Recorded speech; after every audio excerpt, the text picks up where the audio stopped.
Big boss ವ್ಯಕ್ತಿತ್ವದ ಆಟ ಅನ್ನೋದು ನಿಜವಾದ್ರೆ ಆ ಗೆಲುವು ಅಶ್ವಿನಿಯದ್ದೇ ಆಗಬೇಕು.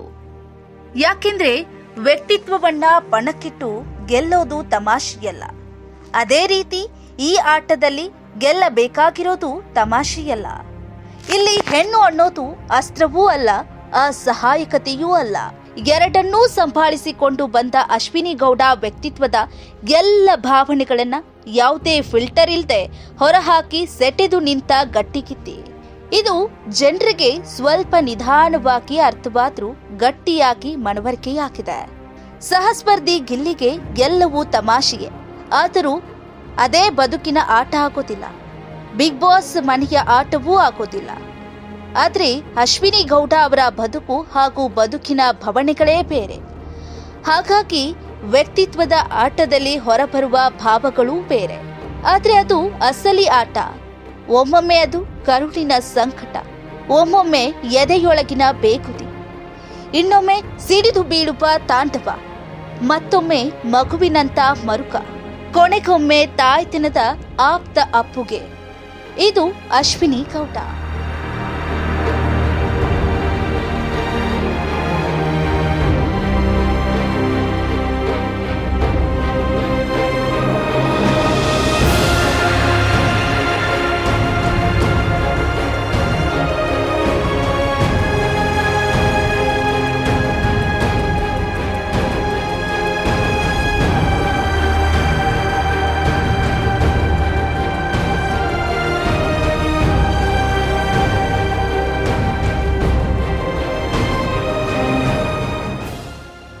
ಇಷ್ಟು ಬೇಗುದಿ ಭಾವನೆಗಳ ಏರಿಳಿತ ಇಲ್ಲದೆ ಹೋದ್ರೆ ಅದೆಂತ ವ್ಯಕ್ತಿತ್ವದ ಆಟ.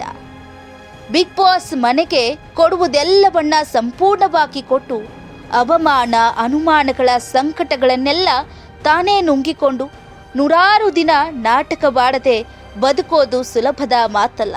ಹಾಗೆ ನೋಡೋಕೆ ಹೋದ್ರೆ ಅಶ್ವಿನಿ ಕೇವಲ ಬಿಗ್ ಬಾಸ್ನ 12ನೇ ಸೀಸನ್ ಮಾತ್ರವಲ್ಲ, 12 ಸೀಸನ್ಗಳಲ್ಲೂ ಒಂದು ಭಿನ್ನ ವ್ಯಕ್ತಿತ್ವ. ಯಾರನ್ನೋ ಯಾರಿಗೋ ಹೋಲಿಸಬಹುದು, ಆದರೆ ಅಶ್ವಿನಿ ಅವರನ್ನ ಮತ್ತೆ ಯಾರಿಗೂ ಹೋಲಿಸಲಾಗದು.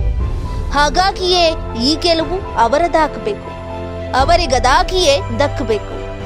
ಅಶ್ವಿನಿ ಗೌಡ ಬಡತನದ ಕಷ್ಟ ನೋಡದೇ ಇರಬಹುದು, ಆದರೆ ಕಷ್ಟ, ನೋವು, ಸಂಕಟಗಳು ಬಡತನದ ಹೊರತಾಗಿಯೂ ಎಂಥವರಿಗೂ ಹೊರಲಾರದ ಹೊರಗೆ ಕಾಡ್ತದೆ. ಅಶ್ವಿನಿ ಕೂಡ ವೈಯಕ್ತಿಕ ಜೀವನದಲ್ಲಾಗಲಿ ವೃತ್ತಿ ಜೀವನದಲ್ಲಾಗ್ಲಿ ಬರೀ ಸುಖವನ್ನೇ ಉಂಡುಟ್ಟು ಬೆಳೆದವರಲ್ಲ. ಅಲ್ಲಿ ಅಗಾಧವಾದ ನೋವಿತ್ತು, ಎದೆ ಬಿರಿಯುವಷ್ಟು ಸಂಕಟವಿತ್ತು, ಮತ್ತೆ ಮೇಲೆ ಏಳಲಾಗದಷ್ಟು ಹತಾಶೆ ಇತ್ತು. ಎಷ್ಟಕ್ಕೆ ಕುಸಿದು ಹೋಗಿದ್ರೆ ಅಶ್ವಿನಿಯ ಬದುಕನ್ನ ವಿಧಿ ಯಾವತ್ತೋ ಕಸಿದುಕೊಂಡು ಬಿಡ್ತಿತ್ತು. ಆದರೆ ಈ ಛಲಗಾತಿ ಹೆಣ್ಣು ಎಲ್ಲೂ ಕುಗ್ಗಿಲ್ಲ, ಎಲ್ಲೂ ತಗ್ಗಿಲ್ಲ. ಬಿಗ್ ಬಾಸ್ ಮನೆಯಲ್ಲಿ ಕಂಡದ್ದು ಈ ಹಠದ ತುಣುಕು ಮಾತ್ರ.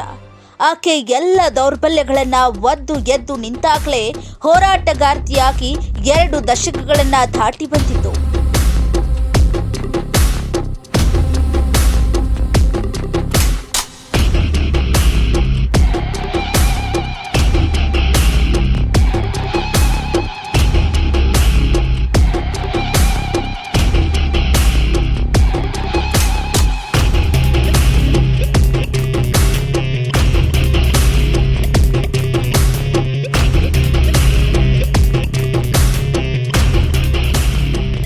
ನಂತರ ಹೋಗಿದ್ದು ಬಿಗ್ ಬಾಸ್ ಮನೆಗೆ.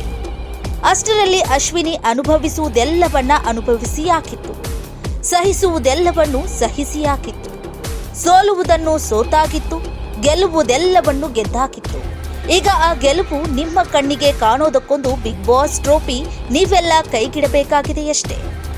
ಅಶ್ವಿನಿ ಅವರ ಗೆಲುವು ಹೆಣ್ಣಿನ ಛಲಕ್ಕೆ, ಕೆಳಗೆ ಬಿದ್ದರೂ ಏಳುವ ಛಾತಿಗೆ, ಸೋಲಿನ ದಾರಿಯನ್ನು ಗೆಲುವಿನ ಗುರಿಗೆ ಮುಟ್ಟಿಸುವ ಅವರ ಎದೆಗುಂದದ ಧೈರ್ಯಕ್ಕೆ ಭಾವ ಬಿತ್ತಿಯಾಗಿ ಮಾತ್ರವೇ ಬೇಕಷ್ಟೇ.